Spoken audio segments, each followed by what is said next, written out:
I mean, I'd like to say I wish it hadn't happened and it's not good and it's not right for the business and it's not right for the brands. But I think the horses have bolted and they've gone far away, and I don't think any one person can actually reverse this entire tide.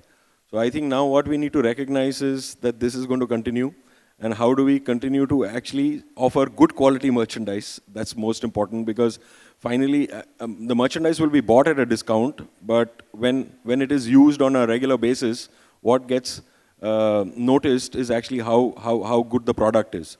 So I think now it's going to be the best of both worlds for the consumer, quality at the highest level and discounting at the highest level. That's not to necessarily say that pricing will be at the lowest level.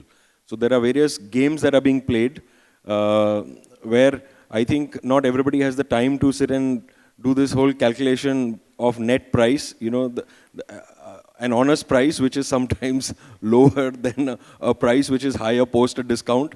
But consumers will be consumers. All of us are the same. We are not always rational. So it's something that we need to learn. Discount season is here to stay. There's no question, and that's going to happen.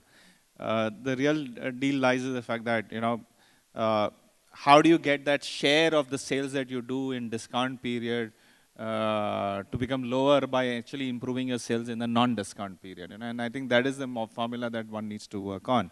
And that formula is going to be about what are you doing to get your product right? What are you doing to get your design right? And what are you doing to create excitement among consumers so that they say, that's what I want to wear.